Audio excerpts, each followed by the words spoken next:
Hello dear friends, welcome to the program ஆயத்தமா. இந்த நிகழ்ச்சியின் மூலமாக உங்களை சந்திக்கிறதுல எங்களுக்கு ரொம்ப சந்தோஷம். ஒவ்வொரு வாரமும் நம்ம கடைசி நாட்களை குறித்து பேசி கொண்டிருக்கிறோம். வாலிபர்கள் எப்படி நம்ம ஆயத்தப்படணும் என்பதை குறித்து நம்ம பேசிட்டு இருக்கோம். இந்த வாரமும் முக்கியமான ஒரு விஷயத்தை குறித்து நம்ம பேச போகிறோம். So we have a friends in our midst. So will welcome Shiny and Pearl. Praise the Lord. So last days and இந்த ஜெனரேஷன் இதில் வந்து ரொம்ப ஒரு முக்கியமான சிக்னிஃபிகண்ட்டான சில விஷயங்கள்லாம் நடந்துட்டு இருக்கு. ஸோ அதெல்லாம் எப்படி நீங்கள் பார்க்குறீங்க? Have are you facing all these things? ஒரு டிவைன் ஸ்டாண்டர்ட் இல்லாமல் நிறைய டெலியூஷன்ஸ்குள்ளே போகிறாங்க. அண்ட் தென் மிஸ்லீட் ஆகிடுறாங்க நிறைய இடத்துல.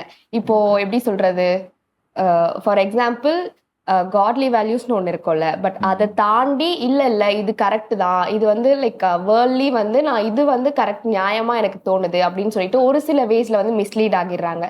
ஸோ அந்த இடத்துல நான் பார்க்கும்போது வந்து ஆண்டவருடைய அந்த அன்பு, ஆண்டவர் சொன்ன அந்த உடன்படிக்கையிலேருந்து அவங்க விலகிற மாதிரி எனக்கு தோணுது. ஓகே, ஸோ நீங்கள் எப்படி பார்க்குறீங்க? காமனாக யூத்துன்னு பார்த்தாலே அது நான் கிறிஸ்டியன்ஸாக இருந்தாலும் சரி, கிறிஸ்டியன்ஸாக இருந்தாலும் சரி, அவங்க இந்த லைஃப்பை, கரண்ட் லைஃப்பை எப்படி என்ஜாய் பண்ணலாம் அப்படின்றத அவங்க ஃபோக்கஸ் இருக்கும். ஃப்யூச்சரில் இதெல்லாம் பண்ணுறனால இப்படிலாம் ஆக போகுதுன்னு அந்த ஆஃப்டர் மேத் பற்றி யாரும் யோசிக்கிறதே இல்லை. இப்போ இருக்க லைஃப்பை நம்ம என்ஜாய் பண்ணலாம் அப்படின்றத அவங்க ஒரே ஃபோக்கஸ். அவங்க எப்படி முன்னேறலாம், இல்லை ஃபேமிலி எப்படி பார்க்கலாம், ஃப்யூச்சர் எப்படி இருக்கும், அந்த மாதிரி எதுவும் யோசிக்காத மாதிரி இருக்கிறாங்க. ஓகே. அண்ட் இந்த நாட்களில் வந்து there are lot of relationship problems. So அதுவும் இந்த பர்டிகுலர் ஜெனரேஷனில் they are facing it in a different way. ஒவ்வொரு ஜெனரேஷனும் இருக்குது. அண்ட் இந்த ஜெனரேஷனில் இட்ஸ் வெரி டிஃப்ரெண்ட். அண்ட் அதுக்கான சேலஞ்சஸ் அவங்க நிறையா இருக்குது. So how do you see that? I mean, நம்ம பைபிள்லேயே பார்த்தோன்னா men was not meant to be alone. So அந்த லாங்கிங் எப்போதுமே இருக்கும். தனிமையாக இருக்கக்கூடாது, என் கூட யாராவது இருக்கணும் அப்படின்னு. ஸோ நம்ம வாழ்கிற வாழ்க்கையை பார்த்தோன்னா இப்போ ஃப்ரம் அ யங் ஏஜ் இனவே இப்போ சொசைட்டியில் வாழணும்னா நிறைய வீட்டில் வந்து அப்பாவும் அம்மாவும் வேலைக்கு போயிடுறாங்க. அப்போ இருக்கும்போது the children are growing up alone. So ஒரு சர்டன் ஏஜ் வரும்போது they're longing for someone to have a sense of a relationship or just someone to share with their time with. So அதனால we're getting into some issues that we're seeing today. So அந்த மாதிரி நீங்கள் ஏதாவது face பண்ணீங்களா? நான் பர்சனலாக experience பண்ணதில்லை, but ஆனால் என்னோட ஃப்ரெண்ட் கிட்ட இருந்து நான் நிறைய இந்த மாதிரி விஷயம்லாம் கேள்விப்பட்டிருக்கேன். என்னோட ஃப்ரெண்ட் ஒருத்தவங்க இருக்காங்க. ஸோ சிங்கிள் சைல்டு தான் அவங்க மாம் டேட் பார்த்தீங்கன்னா சின்ன வயசுலேருந்தே ஒர்க் பண்ணுறதுனால ஸோ அவ கூட டைம் ஸ்பெண்ட் பண்ணுறதுக்கு ஆள் இல்லை. ஒரு இப்போ நம்மளுக்காச்சும் மெச்சூரிட்டி வந்து ஒரு காலேஜ்லாம், எனக்கெல்லாம் வந்து காலேஜ் படிக்கும் போது தான் வந்துச்சு. பட் ஆனால் அவங்களாம் என்ன பண்ணுறாங்கன்னா பிஃபோர் தட் மெச்சூரிட்டி ஒரு 8th ஸ்டாண்டர்ட் 7th ஸ்டாண்டர்ட்லேயே வந்து அந்த ஆசைகள்லாம் வர ஆரம்பிச்சிருது. ஒரு பையனை பார்க்கறது, லைக் கம்பேர் பண்ணி பேசி பேசி பேசி ஃப்ரெண்ட்ஸே ஆக்சுவலி மிஸ்லீட் பண்ணிடுறாங்க. கம்பேர் பண்ணி பேசி பேசி அந்த பையனோட அந்த பொண்ணு நேமை வச்சு சேர்த்து வச்சு அந்த பொண்ணுக்கு ஒரு ஆசை வந்துடுது. அப்போ அந்த பொண்ணு என்ன நினைக்குது, நம்ம கூட யாருமே ஷேர் பண்ணுறதுக்கு இல்லை. ஸோ அந்த டைமில் இந்த மாதிரி யாராச்சும் அக்கம்பெனி பண்ணால் நல்லாயிருக்கும் அப்படின்னு சொல்லிட்டு அவங்க வந்து அந்த நல்ல பசங்களாக போனால் பரவாயில்ல, பட் ஆனால் வந்து எனக்கு தெரிஞ்சு மிஸ்லீட் ஆகி ஒரு சில பசங்க கிட்ட மாட்டிக்கிறதுனால ஸோ இது ரொம்ப காமனாக இருக்கு. மணிக்கு வேல்யூ கொடுக்குறாங்க பேரண்ட்ஸ், பட் ஆனால் சில்ட்ரனை பார்த்துக்க மாட்டாங்க, அவங்க எந்த வழியில் இருக்கிறாங்க அப்படின்றது தெரியல. ஸோ அதுதான் இப்போ இருக்கிற காலகட்டத்தில் லைக் எல்லா டைப் ஆஃப் ஃபேமிலிஸ்லையும் இந்த ப்ராப்ளம் ரொம்ப காமனாக இருக்கு. ஸோ நீங்கள் எப்படி பார்க்குறீங்க? என் லைஃப்பில் அப்படி இருந்ததில்லை, பட் நம்ம த்ரூ அவுட் தி ஜெனரேஷன்ஸ் பார்த்தோன்னு வச்சுக்கோங்களேன். இதுக்கு முன்னாடி வந்து இந்த ரிலேஷன்ஷிப்பில் இருக்கிறாங்க, லவ் அப்படின்னு சொன்னாலே ஒரு டேபு கான்செப்ட் மாதிரி இருந்துச்சு. ஆனால் இப்போ வந்து அது ரொம்ப கேஷுவல் ஆகிடுச்சு. யாரும் அதை வியர்டாவோ இல்லை இதெல்லாம் சொல்லக்கூடாது அப்படின்ற ஒரு காலம் போயிடுச்சு. ஸோ அதனால இவங்களுக்கு எப்படின்னா, நமக்கு ஒருத்தவங்க இல்லை, நம்ம ரிலேஷன்ஷிப்பில் இல்லைன்றது ஒரு அசிங்கமான ஒரு ஃபீலிங்காக நினச்சிக்கிறாங்க. உனக்கு இல்லையா, இந்த காலத்தில் சிங்கிளாக இருக்கியா அப்படின்ற அளவுக்கு வந்துட்டு ரொம்ப மோசமாக ஆயிடுச்சு. சில பேருக்கு ஜென்யூனாக இருக்கிறாங்க, பட் சில பேர் வந்துட்டு ஒரு டைம் பாஸ்க்காக இந்த வயசில் நம்ம வச்சுக்கணும், இப்படி இருக்கணும் இந்த மாதிரி அப்படின்றனால நிறைய பேர் வந்து ரிலேஷன்ஷிப்பில் இருக்காங்க. ரீசெண்டாக நியூஸில் பார்த்தப்ப லிவ் இன் ரிலேஷன்ஷிப்பே வந்துட்டு லீகல் பண்ணிட்டாங்களாம். அது தப்பு இல்லை, அவங்கள வந்து ஒரு ஹஸ்பண்ட் அண்ட் ஒய்ஃபாக எப்படி மதிக்கணுமோ அந்த மாதிரி பண்ணணுன்ற அளவுக்கு. ஆனால் ஒரு 10 இயர்ஸ்க்கு முன்னாடி நான் லிவ் இன் ரிலேஷன்ஷிப் பற்றி நான் தெரிஞ்சுக்கிட்டப்ப இப்படிலாம் இருக்கிறாங்க அப்படின்னு என் மைண்டுக்கு அது தப்பாக தெரிஞ்சது. இப்போ இருக்கவங்களுக்கு அது ஜாலி தானே அப்படின்ற மாதிரி அவ்வளோ. அப்போ நம்ம எதெல்லாம் ஸ்ட்ரிக்டாக நம்ம வந்து இருக்கக்கூடாது, இது நார்ம்ஸ் கிடையாது, இது வந்து நம்மளுடைய மாரல் சொசைட்டிக்கு அகெயின்ஸ்டாக இருக்குது அப்படின்னு நினைக்கிறது எல்லாமே இப்போ வந்து ரொம்ப நார்மலாக கேஷுவலாக, ஈவன் பெரியவங்க கூட இது அவ்வளோ பெருசாக எடுத்துக்காத மாதிரி சொசைட்டி மாறிடுச்சு. இன்னும் நம்ம ஃபியூச்சர் ஜெனரேஷன் நினச்சோம்னா அவங்களுக்கு LGBTQ+++ இப்போ எவ்வளவோ இருக்குது, அதெல்லாம் அவங்களுக்கு தப்பா அப்படின்னு தோணாத அளவுக்கு சொசைட்டி வந்து க்ரோ ஆகிட்டு போகுது. ஸோ எனக்கு ஒரு கேள்வி தோணுது. ஸோ இப்போ சில பேருக்கு இந்த மாதிரி ஃபீலிங்ஸ் வரும். நீங்கள் சொன்ன மாதிரி 7th ஸ்டாண்டர்ட் 8th ஸ்டாண்டர்ட்ல வர்றதுக்கு வாய்ப்பு இருக்கு, இல்லை கொஞ்சம் லேட்டாக கூட வரலாம். அப்படி ஃபீலிங்ஸ் வர்றது தப்பா? ஃபீலிங்ஸ் வர்றது எப்படி தப்புன்னு சொல்ல முடியாது, அதான் வருது. பட் ஆனா அது வந்து the thing is அதை நம்ம எப்படி ஹேண்டில் பண்றோம்ன்றதுலதான் இருக்கு. இஸ் இட் ஜென்யூனா, டு வி ரியலி ஃபீல் அவங்க தான் நம்ம லைஃப் பார்ட்னரா இருக்கணும்னு நினைச்சு அந்த மாதிரி நினைக்கிறோமா, இல்ல ஒரு ஓகே ஒரு டைம் பாஸ் பண்ணலாம், லைக் இல்ல சும்மா பழகி பார்க்கலாம் அப்படின்னு நினைக்கிறோமான்றது தான் that is the question. Problem என்னன்னா ஃபீலிங்ஸ் வர்றது வேற, பட் அந்த ஃபீலிங்ஸ் எதை வந்து டிரெக்ட் பண்ணுது, ஜஸ்ட் அவங்க பார்த்து என்ஜாய் பண்றதை தாண்டி அவங்க மைண்டுக்குள்ள இன்னும் சில பவுண்டரிஸ்லாம் அவங்கள கிராஸ் பண்ண வைக்கிறப்பதான் இட்ஸ் டேஞ்சர் ஜோன். அதனாலதான் பியாண்ட் த லிமிட்ஸ் போகும்போது டேஞ்சரஸ். அண்ட் இப்போ லைக் டிசையர் அப்படின்னு சொல்லும் போது டிசையருங்கிறது தப்பா அப்படின்னு கேட்டோம்னா, டிசையர் வரும் தானே, எல்லாருக்கும் வரும். பட் ஏஜ் மேட்டர்ஸ்லனா நம்ம எந்த ஏஜ், அதே மாதிரி அந்த டிசையர் லஸ்டா மாறும்போது தென் அது ஒரு பவுண்டரி கிராஸ் ஆகுதுல்ல, மேபி லைக் தட். ஸோ இப்போ நீங்கள் 2 பேரும் சொன்னீங்க இந்த மாதிரி you didn't go through that path. So but still I just want to know, அந்த ஃபீலிங்ஸ் இருந்துச்சா, இருந்தப்போ how are you able to contain yourself? இவர் 2 பேரும் I'm sure there is a reason, okay, எதனால you able to keep yourself control. So சொல்லுங்கள், பேரல் சொல்லுங்கள். So நான் வந்து ரொம்ப கன்சர்வேட்டிவ் கிறிஸ்டியன் ஃபேமிலிலேருந்து வந்தேன், விச் மீன்ஸ் எனக்கு வந்து நான் அப்படி யோசிக்கிற அளவுக்கு என் மைண்டு போகலை. ரொம்ப ஹானஸ்டாக சொல்லணும்னா எனக்கு அப்படி போகல. என்னோட ஒரு கல்யாண வயசு அப்படின்னு வந்தப்போ கூட எங்கள் மம்மி டேடி ரொம்ப யோசிச்சாங்க, இவ பசங்க கிட்டேயே பேச மாட்டாளே, அவளுக்கு பிடிக்காத மாதிரியே இருக்கிறாளே, எப்படி இவ ஹேண்டில் பண்ணுவான் அந்த எமோஷன்ஸ், இப்படியே ரூடா இருக்கிற மாதிரி இருக்கிறாளே அப்படின்னு யோசிக்கிறப்ப நானே கேட்டிருக்கேன், ஏசப்பா இவ்வளோ வருஷம் உங்களுக்காக நான் வந்து என்னை சேஃப் பண்ணிட்டு வந்தேன், அந்த ஒரு எமோஷன்ஸ் அந்த ஒரு ஃபீலிங்ஸ் எல்லாத்துக்குமே நான் எனக்கு கொடுத்ததே இல்லை. எனக்கு அந்த மாதிரி ஒரு க்ரஷ்ஷு, அந்த மாதிரி பட்டர்ஃப்ளை ஃபீலிங்ஸ் எல்லாம் அப்படி பார்த்து யாருக்கும் எனக்கு வந்ததே இல்லை. ஸோ அந்த டைம்னு வரப்போ வந்துட்டு எனக்குன்னு ஒருத்தவங்களை ஆண்டர் காமிக்கிறப்ப அது அவராக வேல்யூ பண்ணி இதுதான் உனக்கு அப்படின்னு ஃபிக்ஸ் பண்ண பிறகுதான் இம்மீடியட்டாக எனக்குள்ள சேஞ்ச் வர்றதை நான் பார்த்தேன். ஓவர் நைட் வந்து நான் அப்படியே தலைகீழ் தான் ஆன மாதிரி ஆயிட்டேன். அது வரைக்கும் நான் ஒரு பவுண்டரிஸ் போட்டு வச்சுருந்ததே ஆண்டவரே வந்து எனக்குள்ளேருந்து ரிமூவ் பண்ணுறார். Okay, it is time for you to open up that feelings அப்படின்னு எனக்கு ஓப்பன் பண்ணி கொடுக்குறாரு. நான் வந்துட்டு இன்னும் இத்தனை வருஷம் லவ் பண்ணவங்க எப்படி அவங்களுக்கு அவ்வளோ ஈஸி நேச்சுரலாக வரும், அந்த மாதிரி ஒரு ஃபீலிங்ஸ் தான் வந்து எனக்கு வந்துச்சு. ஸோ அப்போ நான் ஆண்டவருக்காக அந்த ஒரு ஸ்பேஸ், என்னுடைய எல்லா டிசையர்ஸ் ஃபீலிங்ஸ் ஒரு பர்சனுக்கு கொடுக்க வேண்டியதை நான் ஓகே ஆண்டவரே உங்கள் பேச்சு கேட்டு நான் அதெல்லாம் இதுக்குள்ளே நான் போகலை அப்படின்னு நான் வச்சுருந்தனால he wrote my love story. So அதனால தான் அது எனக்கு பியூட்டிஃபுல்லாக இருந்துச்சு, என்னை சுற்றி இருக்கவங்க பார்க்குறவங்களுக்கும் அட்மைரபிளாக இருந்துச்சு. நான் என்னை காத்து வச்சுக்கிட்டு 8 டைம் வந்தப்போ ஆண்டவரே எனக்கு வந்து ஓப்பன் பண்ணி கொடுத்தாரு. Well, I want to be a witness to that. ஏன்னா பெரல கொஞ்சம் வருஷமா தெரியும், ரொம்ப தெரியாது. But from what I've seen வந்து what she said is true. ஏன்னா கல்யாணத்துக்கு முன்னாடி she was a very conservative person, ரொம்ப பேச மாட்டாங்க, வெரி குவாய்ட். அப்புறம் நானே யோசிச்சிருக்கேன், அம்மா கல்யாணம் பண்ணா எப்படி இருப்பாங்க, you know. But after she got married, I could see that change where, ரொம்ப லவிடவியா இருப்பாங்க அவங்க ஹஸ்பண்டும். So definitely it is God who changed the heart around. So I can see that. சொல்லுங்க ஷைனி. சேம் அக்கா சொன்ன மாதிரி தான், same conservative family.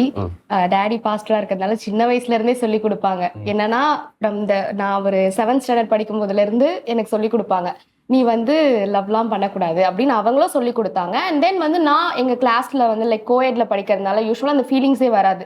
Like boys girls எல்லாம் ஒன்றா இருக்கிற மாதிரி தான் இருக்கும் எனக்கு. அண்ட் தென் வந்து ஒரு சில பேர் என்கிட்ட வந்து பேசினாலும் நானே வந்து ப்ரோ ஜோன் பண்ணிடுவேன், அப்படி இல்லைன்னா ஃப்ரெண்ட் ஜோன் பண்ணிடுவேன். ஸோ அந்த ஃபீலிங்ஸ் வந்து எனக்கு கடைசி வரைக்கும் அது அவங்கள நான் அப்படி பார்த்துட்டேன்னா எனக்கு கடைசி வரைக்கும் அந்த ஃபீலிங்கே வராது. அண்ட் தென் ஒரு சில விஷயத்துல நான் பைபிள் படிக்க ஸ்டார்ட் பண்ண அப்புறம் சின்ன வயசுலேருந்து கண்டினியூஸாக பைபிள் படிப்பேன்.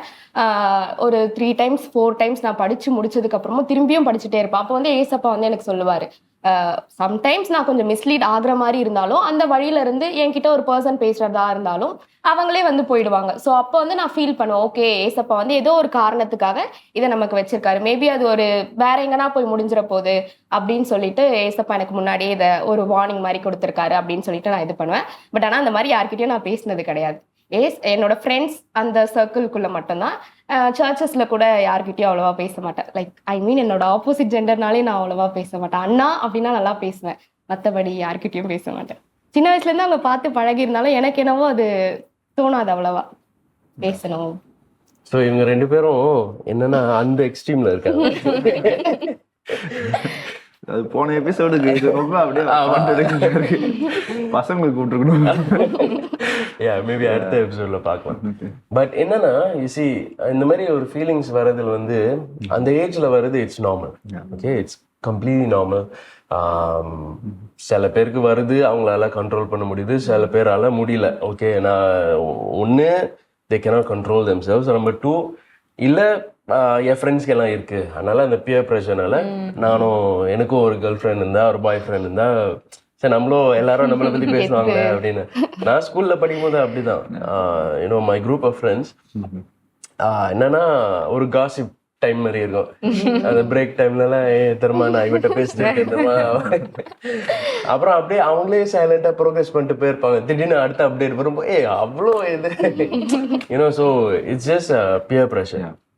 But at the same time இந்த மாதிரி ஒரு ஃபீலிங்ஸ் வரும்போது don't put yourself down. Like நான் ஒரு பாவியா இருக்கேன், இதெல்லாம் நான் வரக்கூடாது, எப்படி எனக்கு வருது அப்படின்னு. Don't put yourself down that way. Instead நம்ம எப்படி அந்த ஃபீலிங்ஸை சேனல் பண்ணோம்னா, try to channel it back to God. Show that love to God. Because God will prepare the best life partner you can ever have. அதுவும் should set inside your heart that whoever you give your heart to, யாரெல்லாம் நம்ம love பண்றோமோ, let it be that life partner. சும்மா நான் try பண்றேன், சும்மா நான் okay try பண்ணி பார்க்கலாமே அப்படின்னு it shouldn't be the case. You know, let it be that நீங்க யாரை லவ் பண்றீங்களோ, if it is the will of the Lord that they should be your life partner, அப்படி இருந்துச்சுன்னா you are not only giving honor to God, you are giving honor to that person as well. Yeah. ஏன்னா when that person feels like okay சரி அவங்க இதுக்கு முன்னாடி யாரையும் commit பண்ணாம you know they are loving me the first னா அந்த ஒரு honor ஃபீல் பண்ணும். So don't just chuck it aside and எனக்கு நான் இப்படியெல்லாம் வாழவே கூடாது அப்படின்னு. You know, it is wrong only if you do it at the wrong time. If you channel it the right way, then it is a biblical thing.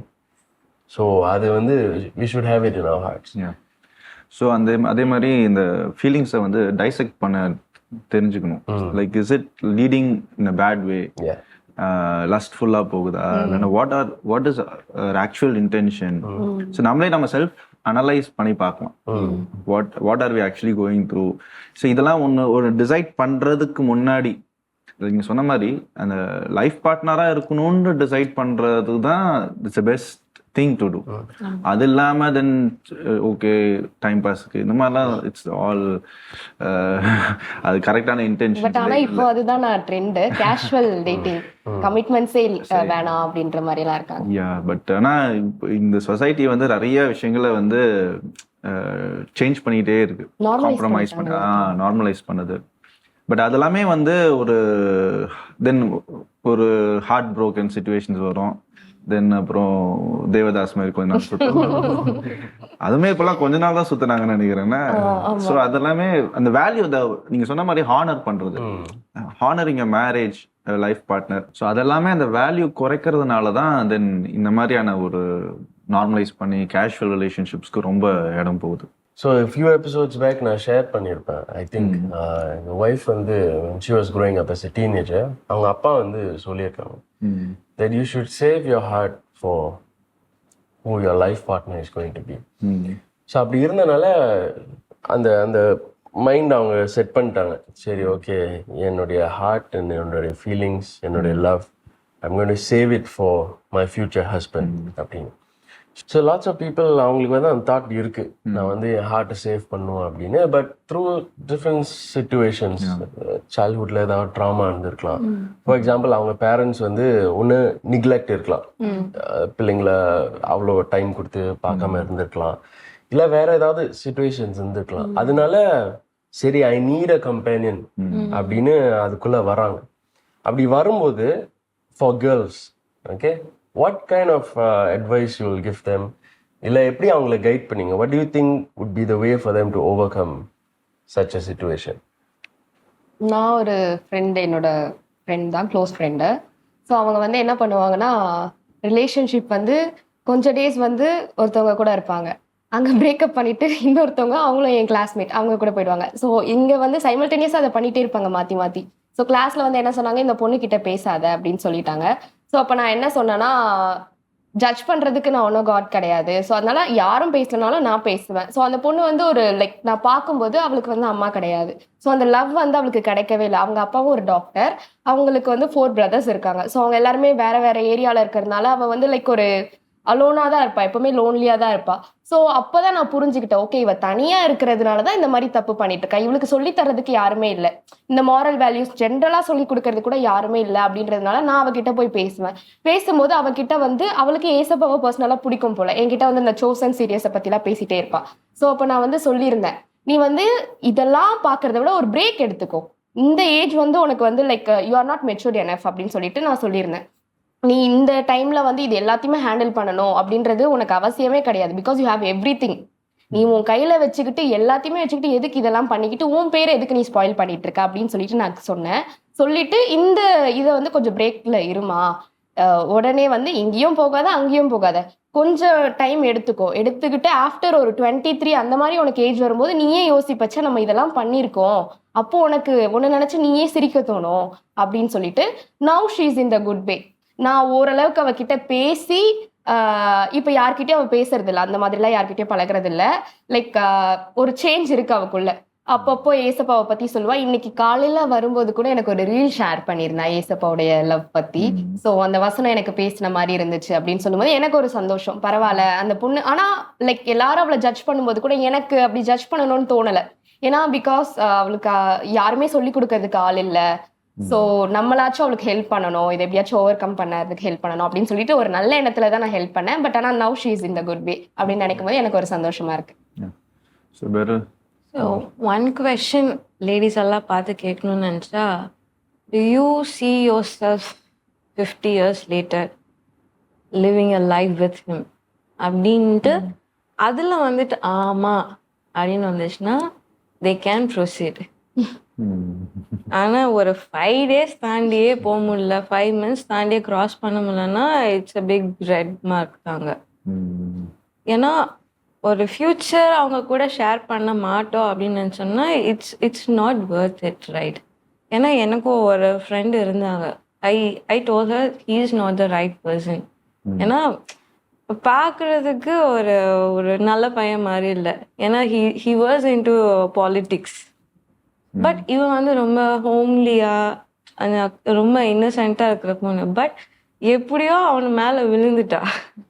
But I told her this is not the right person, this is not the life you wanted அப்படின்னே.